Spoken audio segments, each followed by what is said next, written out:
السلام علیکم ورحمۃ اللہ وبرکاتہ۔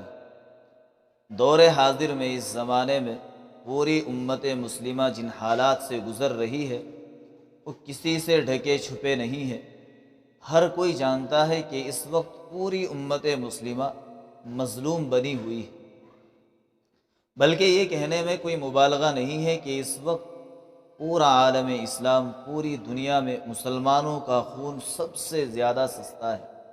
جس کو چاہے مار دیا، جس کی چاہے لنچنگ کر دی، جس کو چاہے قتل کر دیا۔ یہ حالات آئے کیوں؟ جو اللہ کے ماننے والے ہیں، جو اللہ کو چاہنے والے ہیں، جو محمد صلی اللہ علیہ وسلم کو اپنا آئیڈیل سمجھتے ہیں، نبی صلی اللہ علیہ وسلم کی اتباع کرتے ہیں، انہی پر اس قدر سخت حالات کیوں ہیں؟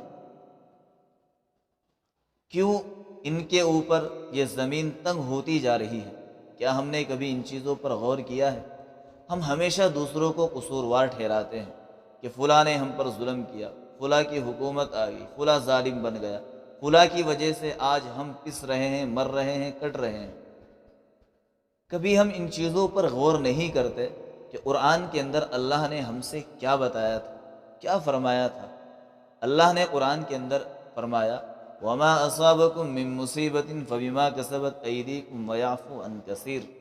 تم پر جتنی بھی پریشانیاں آتی ہیں، جتنی بھی مصیبتیں آتی ہیں، یہ سب تمہاری بدعملی کا نتیجہ ہے، تمہارے اپنے کرتوت ہے، تمہاری اپنی نافرمانیاں ہیں، تمہارے اپنے گناہ ہیں۔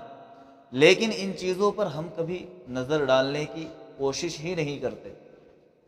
ہم کبھی سوچتے ہی نہیں کہ آج ہم جن حالات کے اندر جکڑے ہوئے ہیں وہ سب ہمارے ہی کرتوت کا نتیجہ ہے، ورنہ اللہ نے تو ایک ایمان والے سے یہ وعدہ کیا ہے وَأَنْتُمُ الْأَعْلَوْنَ إِن كُنتُم مُؤْمِنِينَ۔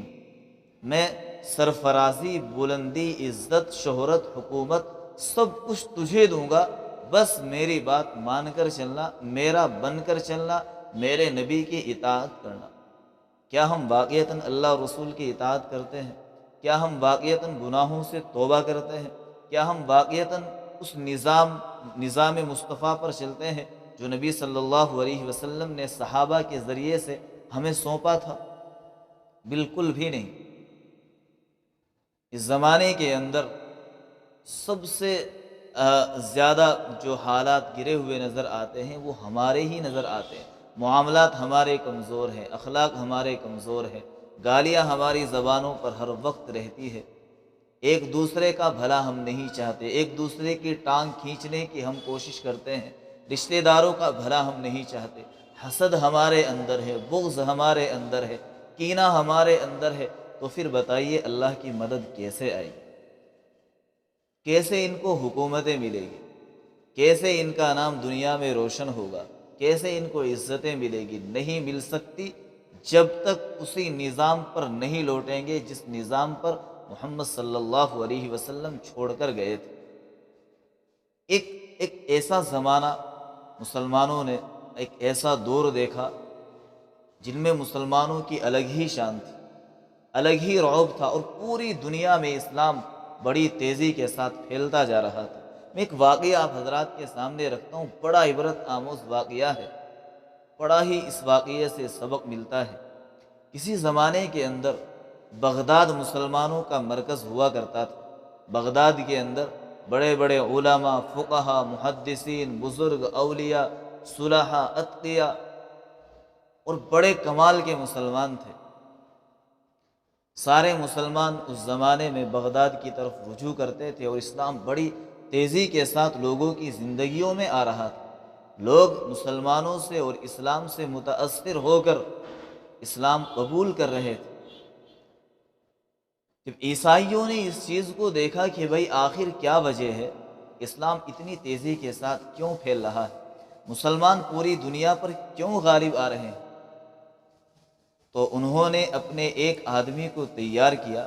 تیار کرنے کے بعد اس کو ساری باتیں سمجھائی اور اس سے یہ کہا کہ تم بغداد کا سفر کرو، بغداد جاؤ اور وہاں جا کر مسلمانوں کے حالات کو دیکھو کہ کیا وجہ ہے کہ یہ پوری دنیا پر چھاتے جا رہے ہیں۔ وہ سفیر عیسائیوں کی طرف سے بغداد شہر کے اندر آیا۔ اہل بغداد کا اس وقت یہ عالم تھا کہ وہ اپنے کسی بھی مہمان کو اس انداز سے اس کی ضیافت کرتے تھے، اس طریقے سے اس کا اکرام کرتے تھے، ان کے اکرام میں ضیافت میں ایسا اخلاص ہوتا تھا کہ مہمان کو پتہ ہی نہیں ہوتا تھا کہ یہ اکرام میرا کس نے کیا، یہ عزت مجھے کس نے دی۔ وہ سفیر آیا، اس سفیر کو بھوک لگی اور اس نے ایک ہوٹل میں کھانا کھایا، ہوٹل میں کھانا آرڈر کیا، وہاں کھانے کے لیے بیٹھ گیا۔ بغداد کے کسی شخص نے اسے جانچ لیا، پہچان لیا کہ یہ آدمی بغداد کا نہیں ہے، یہ کوئی مہمان ہے، باہر کا رہنے والا ہے۔ جب یہ آدمی کھانا کھا رہا تھا، کھانا کھانے کے بعد یہ جب کاؤنٹر پہ پہنچا اور اس نے پیسے دینے چاہے تو اس ہوٹل کے مالک نے کہا کہ بھائی آپ کا بل ایک شخص پے کر چکا ہے، ایک شخص نے آپ کی طرف سے پیسے دے دیے ہیں۔ یہ بڑا حیران ہوا کہ یار ایسے کیسے، کہ مجھے پتہ تک نہیں کہ میرے پیسے کس نے دے دیے۔ اس نے پوچھا کہ کیوں دیے؟ اس نے کہا کہ آپ ہمارے مہمان ہیں۔ تو اس شخص نے کہا کہ یہ ایک مہمان بیٹھا ہوا ہے، میں اس کی طرف سے بل ادا کرتا ہوں۔ تو یہ عیسائی بڑا حیران ہوا، اسے بڑا تعجب ہوا۔ پھر اس کا وقت گزرتا رہا، مسلمانوں سے بڑا متاثر ہوتا رہا۔ پھر اسی واقعے کے اندر ایک بات بڑی عجیب لکھی کہ یہ ایک دن کسی دکان پر سامان خریدنے کے لیے گیا۔ اب ذرا غور کریے گا، کیا واقعتاً آج بھی ایسے مسلمان کہیں نظر آئیں گے؟ کیا واقعتاً ہمارے اندر یہ صفت اور یہ خوبی ہے؟ یہ آدمی ایک دکان پر گیا، دکان والے سے کہا کہ بھائی مجھے فلاں سامان کی ضرورت ہے، آپ کے پاس ہے؟ دکان والے نے کہا جی بالکل ہے۔ دکان والے نے کہا کہ لیکن میرا مشورہ یہ ہے کہ یہی سامان آپ سامنے والی دکان سے لے لیجیے، وہاں اور بہتر ملے گا۔ یہ شخص اس دوسری دکان کے پاس پہنچا اور دکان والے سے جا کر بات کی، اس سے سامان خریدا، لے لیا۔ لیکن یہ حیران تھا کہ اس پہلے والے کے پاس جب میں گیا تھا، جب اس کے پاس سامان تھا تو اس نے کیوں نہیں دیا؟ چنانچہ یہ اس شخص کے پاس واپس آیا، اس نے پوچھا بھائی ایک بات بتاؤ، جب آپ کے پاس یہ سامان تھا تو آپ نے یہ سامان مجھے کیوں نہیں دیا؟ کیا وجہ؟ تو اس دکان والے کا جواب سنیے، واقعتاً بڑا کمال کا جواب ہے، اور کیسے لوگ تھے۔ اس نے کہا کہ بھائی اصل میں معاملہ یہ تھا کہ میں اتنا سامان بیچ چکا تھا، آج کے دن میں اتنا سامان بیچ چکا تھا جس سے میں 2 وقت کا کھانا اپنے بچوں کو آرام سے کھلا سکتا۔ میں نے اتنا سامان بیچ دیا تھا، میرا اتنا سامان نکل گیا تھا، لیکن میں یہ دیکھ رہا تھا کہ میرا بھائی جو سامنے والا ہے، جو دکان والا ہے، اس کا سامان کچھ کم بکا ہے، اس کے پاس کسٹمر گراہک کچھ کم آئے ہیں، لہٰذا مجھے یہ بات بالکل بھی گوارا نہیں تھی کہ میرا سارا سامان نکلتا رہے اور میرا بھائی بیٹھا رہے۔ ہمیں تو ان واقعات پر یقین بھی نہیں آتا، لیکن یہ سچے واقعات ہیں، مستند واقعات ہیں، کتابوں کے اندر لکھے ہوئے ہیں۔ جہاں سے میں یہ واقعہ آپ کو بتا رہا ہوں بہت بڑی کتاب ہے، تو لہٰذا اگر آپ کے ذہن میں یہ بات ہے کہ ایسا نہیں ہو سکتا، ایسا ہو چکا ہے۔ کیا کہہ رہا ہے کہ بھائی میں نے اس وجہ سے تجھے وہاں بھیجا کہ میرا آج کے دن کا اتنا سامان نکل چکا تھا جس سے میں اپنا گزارا کر سکوں، لیکن میرا جو سامنے والا بھائی ہے اس کا سامان نہیں نکلا تھا، لہٰذا میں نے تجھے اس کے پاس بھیج دیا تاکہ اس کا بھی اتنا سامان نکل جائے، اور میں اسی طریقے سے بھیج دیتا ہوں۔